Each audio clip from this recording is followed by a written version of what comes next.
highlight of any tourist trip. They come to see the rich oasis culture of the Uyghur people.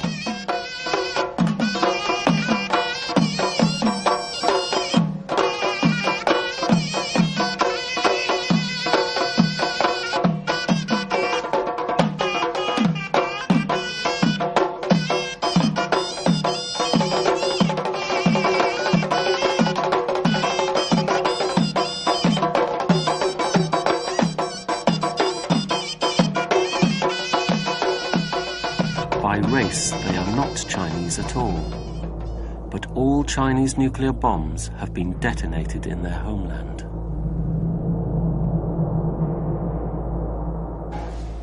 A local contact takes us to secret meetings with more patients. Radiation can cause children to be born with cleft palates. Here we meet one such child out of the many born into families living downwind of the test zone. After the bombs were exploded 10 years ago, in the towns near the test site, many children were born with cleft palates. We found that for every 10 patients, 8 had cleft palates. For a doctor to see 8 out of 10 child patients with cleft palates is unusual and a clear indication of the effects of the nuclear tests. The incidence of congenital deformities is very high. We also have deformities such as enlarged stomach, enlarged bowel, enlarged head, and gynecological problems. There are many children with deformities that we never find out about. They just die. Nobody has ever said it, but we think the nuclear pollution is the cause. This 6-year-old boy is typical of the children we meet. His doctor's report states that his brain has not formed normally. So what things can he do now? Can he walk now? His small brain, leading to severe learning difficulties, indicates yet another congenital abnormality. Oh, he's a bit unstable.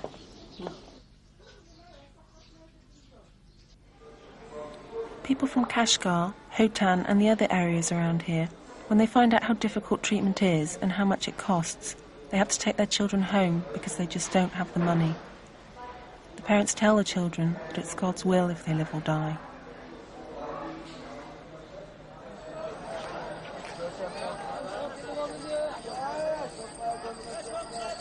Since the mid-1980s, the Chinese government has encouraged thousands of tourists to visit the region.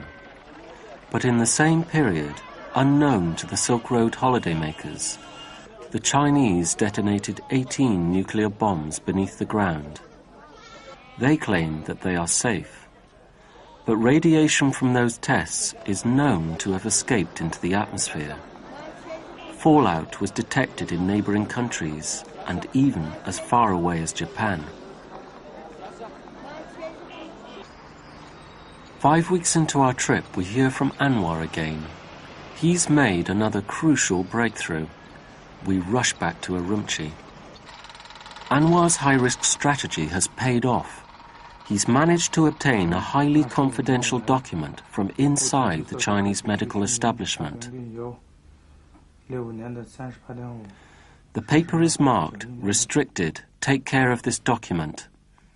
It is a desperate plea for more cancer facilities and ends, we cannot wait a moment longer.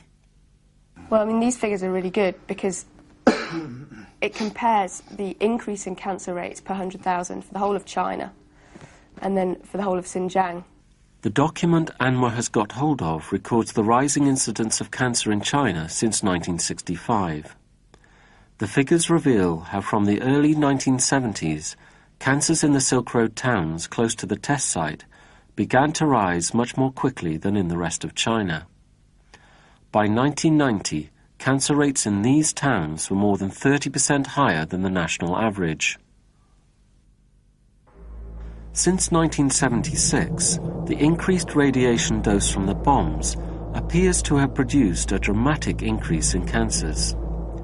The number of cancers in the Silk Road towns increases even faster as more tests are carried out. These statistics amount to a chilling demonstration of the effects of the radiation on the people who live there.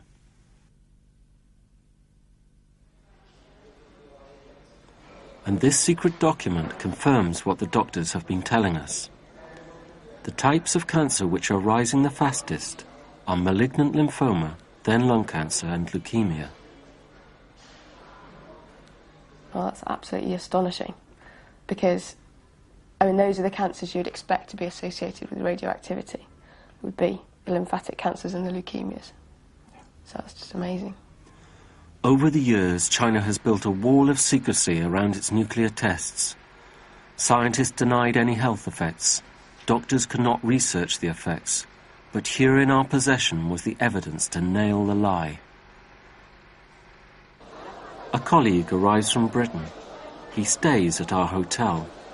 Like us, he appears to be just another tourist. Now he has to take the vital evidence out of the country. For the past 6 weeks, Anwar has run the daily risk of being informed on.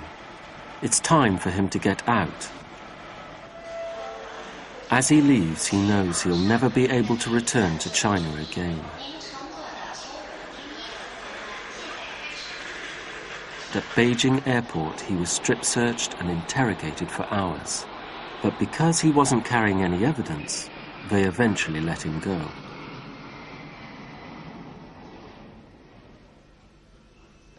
When we hear that Anwar and the courier with the tapes are safely out of the country, we destroy any incriminating evidence of our investigation.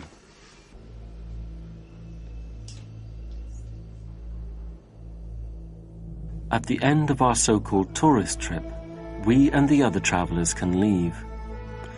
The millions of people in Xinjiang do not have that choice. They've had to live through the largest series of nuclear tests carried out in a populated area anywhere in the world. They must grow their food on this contaminated land, drink the water that runs through it, and breathe the air which blows over it. And one of the worst things is that people there are so aware of what's going on. Everybody talks about it, everybody knows about it, the doctors all seem to know about it, and they're not allowed to say anything, they're not allowed to protest, and the doctors aren't allowed to do any research into the subject at all. It's all undercover, it's all secret. And that's one of the worst things. While the Chinese government continues to hide the appalling truth of its nuclear tests, like this 17-year-old girl, countless thousands are suffering the cruel consequences. This winter my daughter really suffered from the pain. Because she couldn't bear it, she kept saying, "Maybe we should cut my legs off. I really can't bear the pain anymore." I didn't know what to do. I tried to hold her, comfort her. One time she even said goodbye to us. She said, "Bye, Mum. Bye, everyone. I can't bear the pain anymore."